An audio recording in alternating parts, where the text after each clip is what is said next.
이것은 소송 취하에 따른 합의금이지 사례금이 아니다 라고 하면서 원천 징수는 부당하다 돌려달라 라고 이제 소송을 제기를 했던 것이죠.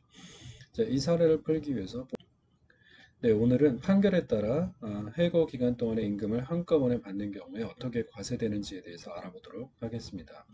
사례를 먼저 보시겠습니다. 사례 보시면 조진상은 회사 대표에 대한 태도가 불손하다는 등의 이유로 해고를 당했어요. 그리고 이제 해고 무효 확인 소송을 제기를 했습니다. 이 소송에서 조진상은 회사의 온갖 비리를 들춰내며 이제 복직을 요구하자 회사 대표는 이제 머리가 아파졌죠. 결국 이제 회사는 당신이 이제 소송을 취하를 하면 2억 원을 지급하겠다라고 하고 이제 합의를 하고 이제 조진상은 2년간 그런 소송을 취하를 하고 이제 2억 원을 지급받은 거죠. 그러면서 이제 회사는 소득세 4천만 원, 2억 원은 기타 소득 사례금이다라는 이유로 이제 소득세를 원천 징수를 했습니다. 그러니까 조진상은 이것은 소송 취하에 따른 합의금이지 사례금이 아니다라고 하면서 원천 징수는 부당하다 돌려달라라고 이제 소송을 제기를 했던 것이죠. 자, 이 사례를 풀기 위해서 본문 내용을 먼저 보도록 하겠습니다. 가끔씩 이제 억울하게 해고를 당한 사례를 접하고는 하는데요. 이렇게 정당한 이유 없이 해고를 당한 근로자의 경우에는 노동위원회 등의 이제 부당해고, 불이익 처분에 구제 신청을 하거나 해고 무효 확인 소송, 민사소송을 제기할 수 있습니다. 이때 이제 법원으로부터 해고 무효 확인을 받는다면 근로자는 그동안 받지 못한 임금을 함께 받을 수가 있는데요. 그 해고된 근로자가 비록 일은 하지 않았더라도 그 회사 그것은 이제 회사의 부당한 해고 탓이기 때문에 그 책임을 이제 회사한테 묻겠다는 시죠. 그래서 정상적으로 일을 했다면 계속 받을 수 있었던 임금 상당액을 이제 받을 수가 있고 해고 무효 확인 소송을 하면서 임금 상당액을 함께 청구하는 경우가 많죠. 그래서 이제 해고 무효 확인 소송에서 승소를 하는 경우에 이제 돈을 이제 받게 될 텐데 그것을 어떻게 과세가 되는 것이냐?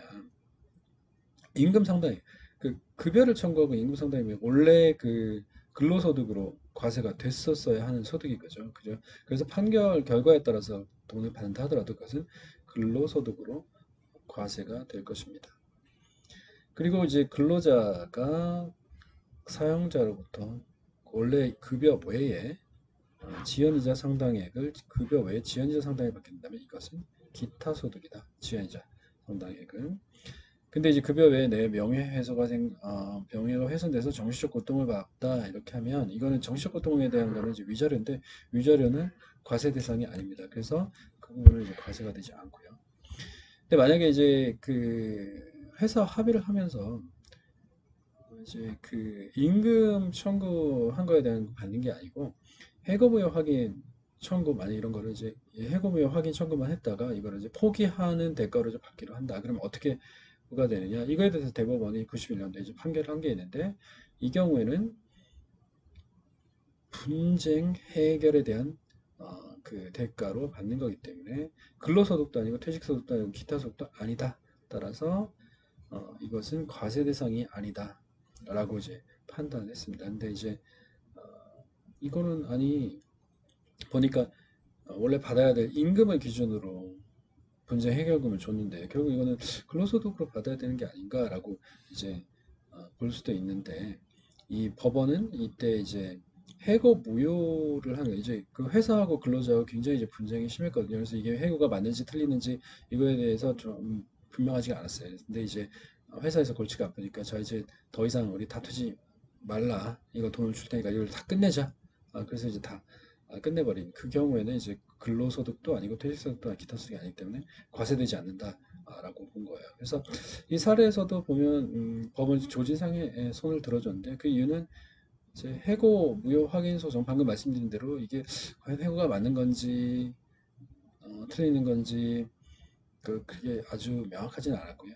이제 분쟁이 굉장히 심한 상태에서 분쟁 해결금으로 줬다라고 해서 결국 이제 과세 대상이 아니다라고 판단을 했던 건데 그 2018년에는 또 이와 달리 이런 판단을 했어요. 그 중앙노동 여기 보시면 중앙노동위원회에서 고용관계가 유하게 종료되었고 근로자는 분쟁조정금으로 급여 기준 6개월 지급하되 향후 일체 민형사상 이의를 제기한다라는 화해가 성립된 사안에 대해서 이것은 분쟁을 신속하고 원만하게 해결할 수 있도록 협조해 준 사례의 뜻으로 지급한 사례금이다. 따라 사례금이 이제 기타소득이라는 거죠. 사례금 기타소득으로 봐서 과세를 해야 된다라고 이제 대법원 판결을 했어요.